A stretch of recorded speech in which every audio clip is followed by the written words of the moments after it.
प्रभु श्री राम रावण वध के बाद लंका का राजपाट विभीषण को सौंपकर अयोध्या वापस चले आए थे और उनके साथ माता सीता, प्रभु लक्ष्मण और भगवान हनुमान भी आ गए थे। ये बात तो आप सब जानते होंगे, लेकिन क्या आप ये जानते हैं कि जब भगवान ने अपनी लीला को समाप्त करके अपने शरीर का त्याग कर दिया था तो उनके बाद उनके बाकी के भाइयों और अयोध्या का आखिर क्या हुआ था? अपने पुत्रों को उनका हक देने के बाद, प्रभु श्री राम के पृथ्वी लोक से जाने के बाद आखिर क्या हुआ था लव और कुश का, और उनके बाद आखिर कौन बने उनके वंशज? अगर इन सभी सवालों के जवाब आपको जानने हैं तो हमारे साथ इस वीडियो में बने रहिए। दोस्तों, बात करें रामायण की तो ये तो आप जानते ही होंगे कि माता सीता ने धरती में प्रवेश करके पृथ्वी से अपनी लीला समाप्त करी थी। हालांकि उनके जाने के बाद भगवान राम बेहद ही दुखी हो गए थे, लेकिन उन्होंने अपने शरीर का त्याग नहीं किया था। उनके शरीर के त्यागने का जिक्र वाल्मीकि रामायण के मूल रामायण में मिलता है, जो रामायण का पहला अध्याय है, जिसमें ये बताया गया है कि भगवान राम ये बात बहुत ही अच्छे से जानते थे कि हनुमान जी उनके परम भक्त हैं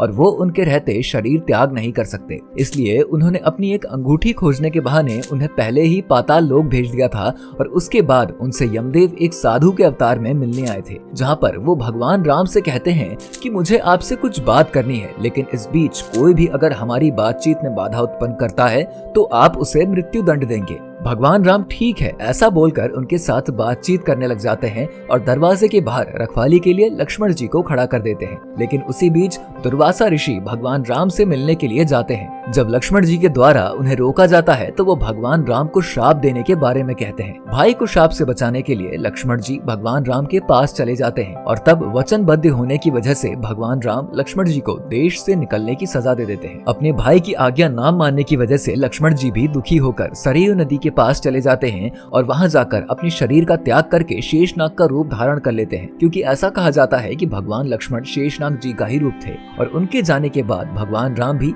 बेहद दुखी हो जाते हैं और अपने शरीर का त्याग सरयू नदी में कर देते हैं। जब वो नदी से बाहर निकले तो इस बार अपने असली अवतार में निकले, साक्षात भगवान विष्णु जी के अवतार में। और इसी बीच एक दिव्य विमान भी आ गया जिस पर सवार होकर वो जाने लगे। लेकिन उनकी प्रजा ने कहा कि हे प्रभु, हम आपके बिना इस संसार में क्या करेंगे और कैसे रहेंगे?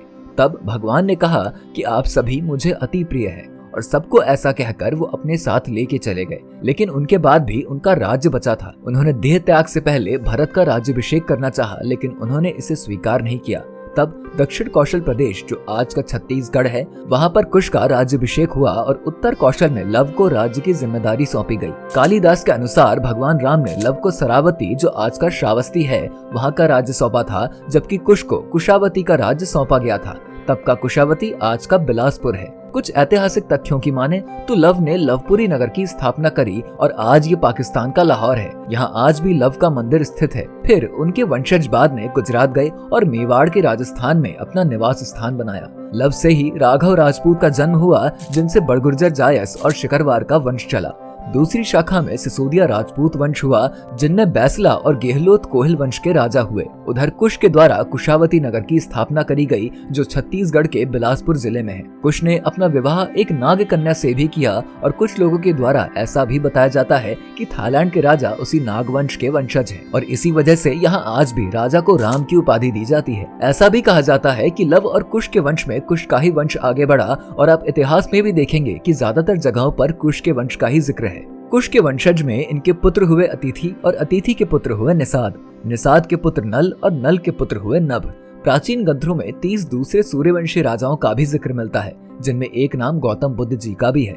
मतलब ये कह सकते हैं कि ये भगवान राम के ही वंशज थे। राजा सुमित सूर्यवंश के अंतिम राजा बताए जाते हैं, जिन्हें नंद वंश के संस्थापक पद्मानंद ने हराया था और अयोध्या पर अपना कब्जा किया था। भगवान राम के बाद भरत के पुत्र थे तक्ष और पुष्कर, और लक्ष्मण के पुत्रों का नाम चित्रांग और चंद्रकेतु था। वहीं शत्रुघ्न के पुत्रों का नाम सुबाहु और सूरसेन था। उम्मीद है आपको भगवान राम के देह त्याग से लेके उनके वंश के बारे में संपूर्ण जानकारी वाली ये वीडियो पसंद आई होगी। अगर हाँ तो वीडियो को लाइक शेयर करके हमारे चैनल को सब्सक्राइब करें।